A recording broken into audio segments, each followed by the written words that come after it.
Salute, comrades. You're now tapped into Behind the Walls Talk. I'm your host and founder, William Thomas McCallum Jr., the voice from within and soldier for the silenced. This isn't just a podcast. This is a platform, a battleground for truth, a microphone for the voiceless. We're here to amplify the stories of the incarcerated, the men and women whose voices have been buried beneath steel, stigma, and silence. Here, nothing is sugar-coated. The truths aren't ignored, erased, or rewritten. They're raw, unfiltered, and unapologetically real. Whether they're doing time for past mistakes or enduring the weight of injustice, their stories matter, and they will be heard. This is about more than exposure. It's about awakening.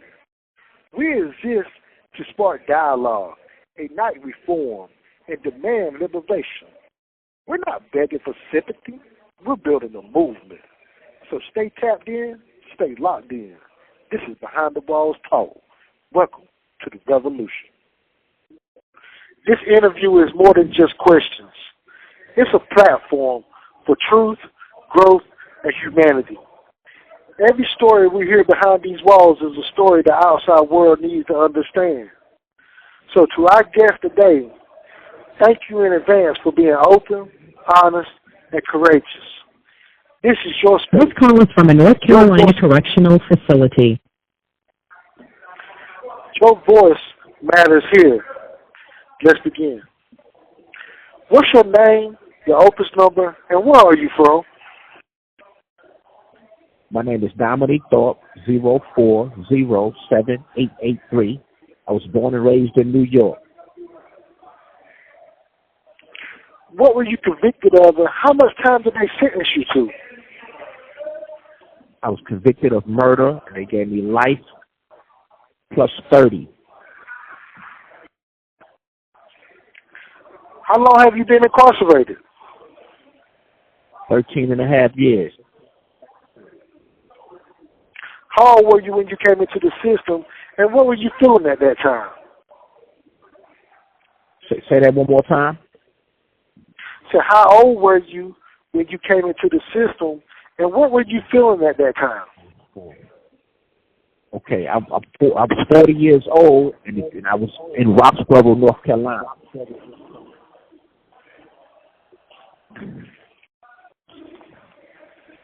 So what were you feeling? When they sentenced you to a life sentence, what were you feeling?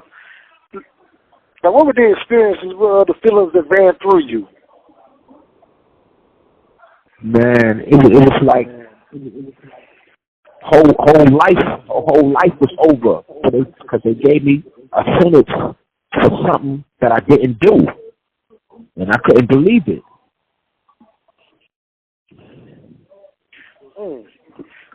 You know, I read the USA Today paper, right? And I seen you on the front page of the USA Today. And they were speaking of the story and everything pertaining to your case as far as like the DNA goes.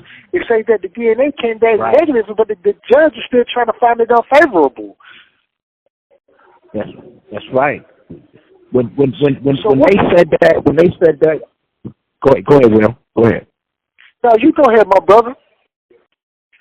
When everything came back negative, the DA and everything said we don't need no DNA to convict Mr. Thorpe. We got enough people to say he done it, and that was unbelievable, man. You just going off he say she say with no proof. Yeah, and it's crazy because I'm reading the case. It's crazy because they used the DNA to convict you. They try to say that it was your DNA. Right, but it was not. But it was no DNA of mine nowhere. You got all the doctors and everybody came. You got all the doctors who came to court August the 5th and August the 6th of last year. Said no DNA of Mr. Thorpe's is nowhere to be found, nowhere. But they yet still they convict me and yet still wouldn't release me on that. That alone by itself, with no DNA of mine, I should be released. That's right. That's right, and they are unjustly holding you. You're at this point, you're being held Right. hostage. That's right. That's right. You're exactly right, man. Exactly right. Well, exactly right. So what is it that you need from the people? What is it that you need to be doing right now? I really, because I don't really have nobody. I really need somebody to advocate for me, to speak for me.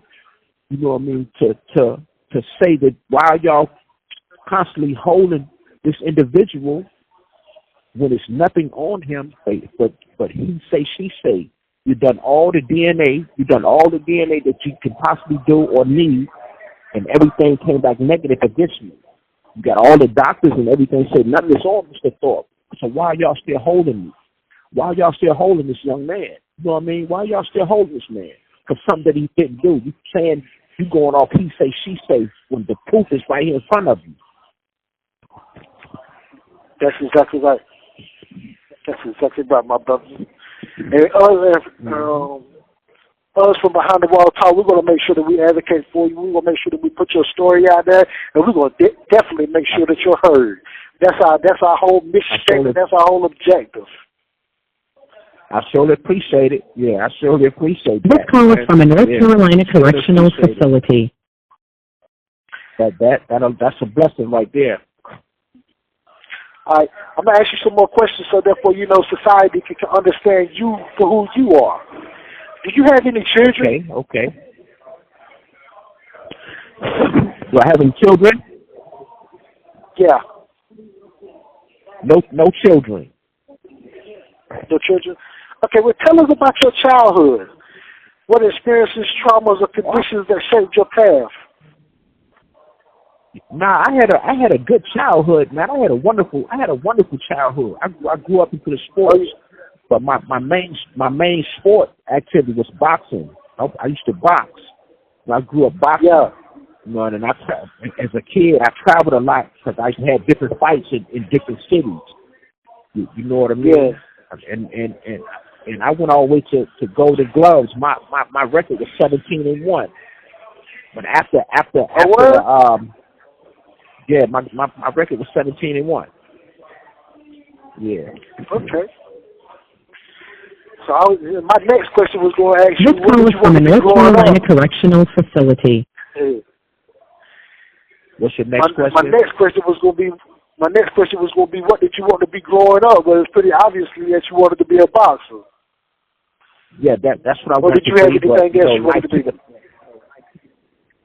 That's what I wanted to be, but as growing up, life took a turn. You know what I mean? I took that turn to the streets. You know what I mean? Started hustling. You know what I mean? I was hustling drugs and you know what I mean, that type of activity. Okay. Do you think that's what led you to this point in your life? Well, I could say in certain aspects, but as far as me being in here for this, nah, I would never do that. You know, that's something that I would never do. You know, yeah. They basically convicted me and charged me off of my reputation and my record alone. Yeah. Let me ask you, have you lost any loved ones while incarcerated? Yes, I have. I lost my fiance, Tracy Finley, and since I've been in here. Yes, I have, man. Oh, man, I'm sorry for your loss, my brother. It's all right. I appreciate that. I appreciate you. Let me ask, how do you deal with that grief, the loneliness or the trauma behind these walls? Oh man, I just keep going, striving, being strong every day, man. You know, I'm a strong person, so I just keep my head up, man, and stay prayed up, and just keep moving forward, man. And so I try not to let nothing bother me or stress me out. You know what I mean? Because that's the type of person I am, a strong individual. So I just keep my head up and keep moving forward. That's what's up.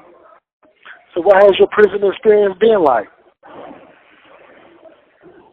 Since I've been in here, it's been all right. I mean, I haven't been in no trouble. or nothing like that. I ain't been in nothing seriously. But for all since I've been in here these 13 and a half years, it's been all right, man. It's been okay. So what does an average day inside look like for you? Say that again, Will. What does an average day inside look like for you? An average day inside look like for me? Oh man, just waking up, man. It makes my day complete. You know what I mean? Just waking up makes my day complete, man. Looking for the next day, man. Looking for the next day, and looking for this day to come to where they say, well, you being released. That's what I be looking for every day, man. Every day I look for that. That's right. What's something people on the outside would never understand about prison life? Because they never experienced it. They never been in this type of position. They only can go by what they hear. If they never experienced it, so they can't really go by what they hear until they experience it. Once they experience it, they'll realize how serious it is. It can get serious in here at any time. Any given time, it can get real serious. You understand what I'm saying? That's something they got to prepare for. That's right. Have you witnessed or experienced injustice, abuse, or unprofessional behavior from staff or administration? No, I haven't. I haven't experienced none of that. Not towards me. I haven't experienced that. Not towards me. To others, yes, I have. But I witnessed it to others. Yes, I have. What rights do you think incarcerated people should be fighting for right now?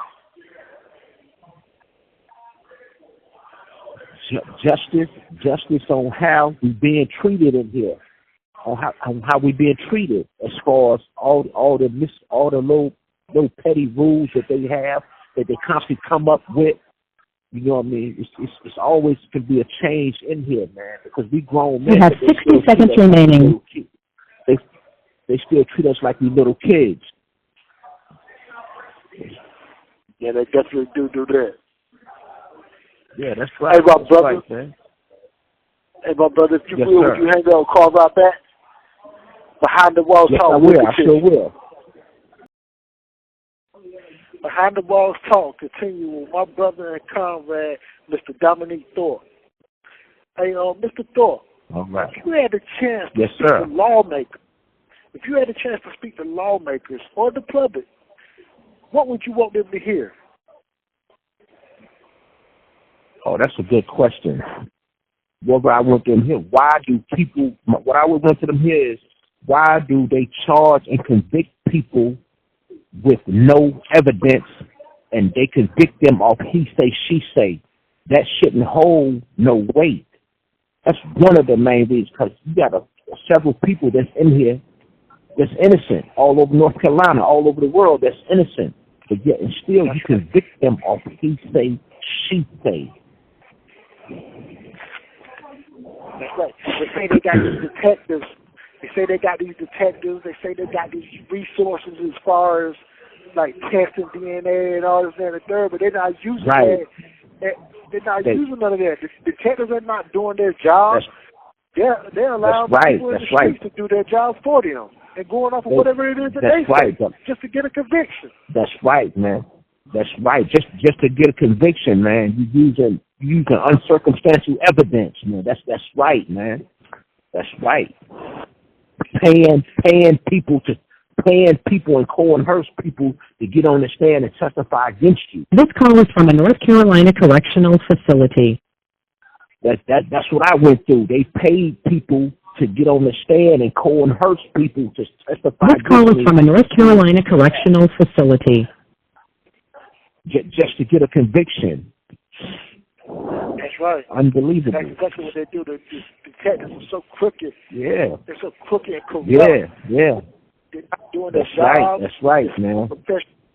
You know, it doesn't make no sense that they needed to put in the whole system and start all over again.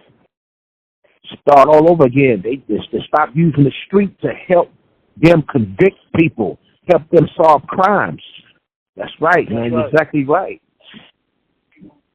Let me ask you this, my brother. Who are you today? And how is that different from who you were when you came in? Who am I today? Man, I'm a totally different person, man, because this right here has really, really changed me. They have really let me know that they will put a charge on you, knowing that you are innocent or you didn't do this. They will still put a charge on you because they can get away with it. This right here has opened my eyes widely.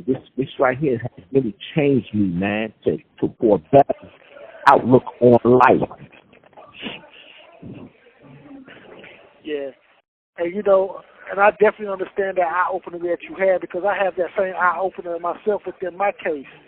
You know, because I know within my case, you know, they try to say that I admitted and confessed to a crime that I never admitted and confessed to. Even That's right. Even turned my co-defendant statements and made it look like it was my statement. So that was my opener to the system and how unjust the system can definitely be. Which is really my motivation for everything that I do today. That's right, and I'm proud of that. That's good, man. That's really good. I'm proud of y'all. That's good, man. And what have you really good. What have you done? What have you done to grow, reflect, or change emotionally, spiritually, and intellectually? Oh man, I've changed tremendously. But the way you know, I'm not perfect. I still make mistakes, but the way I interact with people, the way I talk to people, you know what I mean, the way I try to help people, encourage people the best I can. You know what I mean? I try to get involved in activities to better myself. You know what I mean? To help me once I am released.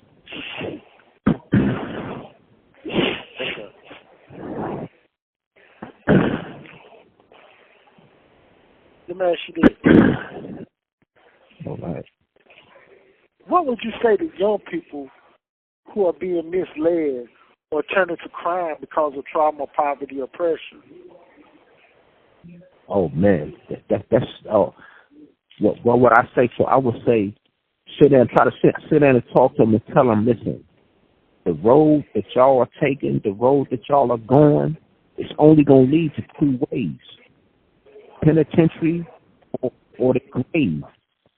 And I don't want y'all to see neither one of those. So change the people you hanging with, change everything you're doing.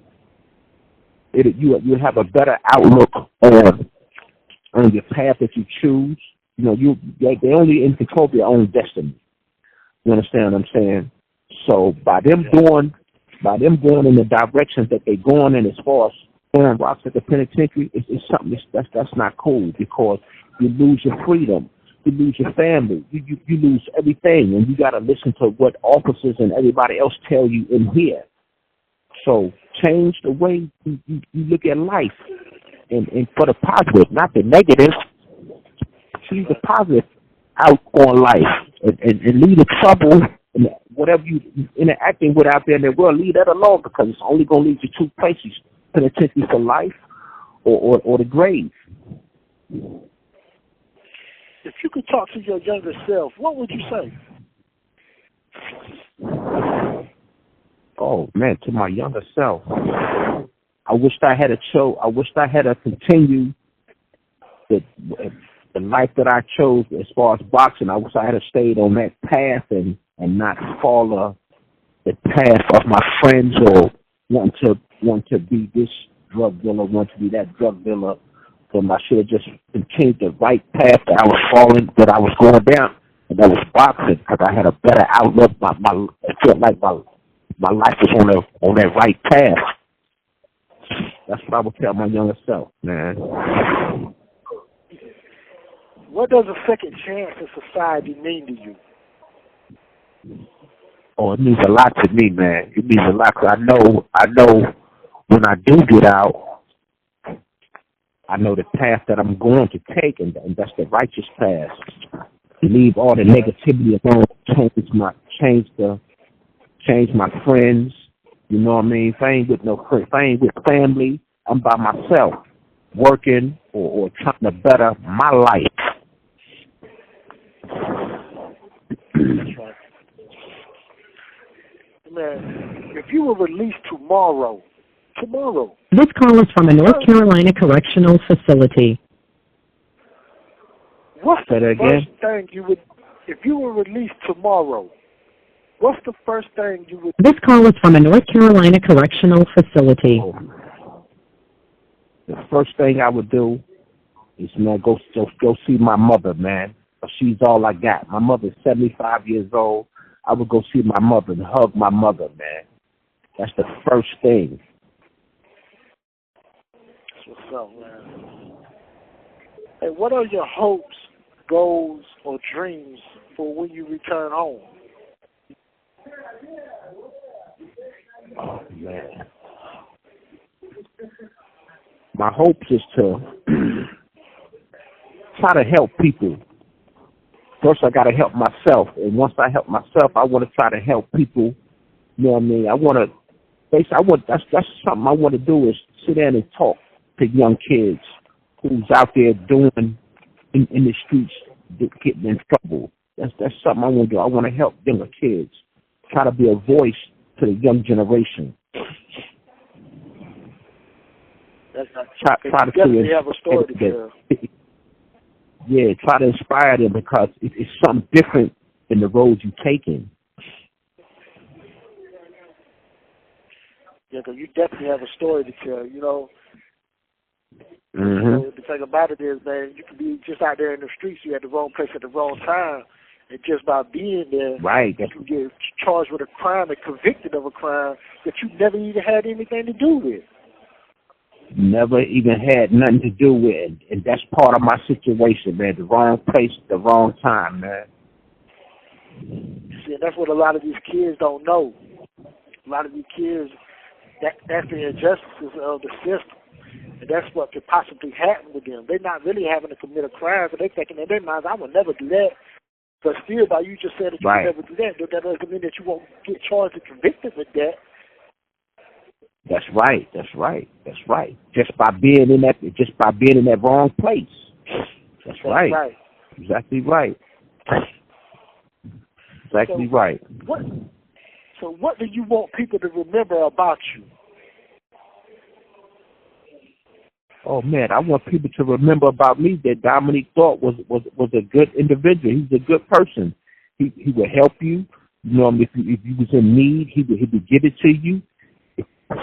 If you needed something, he would just be there for you, always there for you. You know, I don't want them to look at me as a bad person because I have been to prison a couple of times. But I don't want them to look at that as me being a bad person. Look at the good I've done also. I've done a lot of good in my community. I've helped a lot of people in my community. That's right. Are there any last words you would like to share with the listeners of Behind the Walls Talk? Yeah, man, I just want people to realize that Behind the Walls Talk is a platform, man, that can really help you. It can really get your word out there sincerely, trying to get help. It's just something that they advocate for you, man. This is a wonderful platform, man, and I'm so grateful and blessed that y'all gave me this opportunity to share my story. That's right. And your story is definitely going to be shared. And I want all you listeners to understand that on our website, on our YouTube channel, you'll be able to see his story for the USA Today's paper and for the North Carolina Center for Actual Innocence. You'll be able to read his story there too as well. So will you please go look at this brother's story, give this brother the support that he needs to get home to his family and loved ones. He deserves to be out there in society. He does not deserve to be held hostage, being held captive by this system, this unjust system that convicted him of a crime that he did not commit. And you will see it. We don't have to be lawyers. We don't have to have passed a bar exam to understand that they don't have the evidence to convict this man. Look at the evidence. Look at the story. Read what the doctors are saying. That's right. And That's everything right. will be That's clear right. for you to That's see. right. Support this brother. That's right. And with that, Right, I man. want to thank you for sharing your truth, your pain, your lessons, and your hope. Here on Behind the Walls Talk, we don't just tell stories, we build bridges. Your words today have the power to reach beyond these walls, to spark understanding, and to remind the world that change is possible. To those listening on the outside, never forget, behind every prison idea is a human being. To those still inside, your voice is still powerful. Your future is still yours, and your story is not over. We see you, we hear you, and we're fighting with you. And I appreciate you today, my brother. You're welcome. You're welcome. I appreciate y'all, man. I really do. It's a blessing to share my story with you, too, man. I really appreciate y'all help.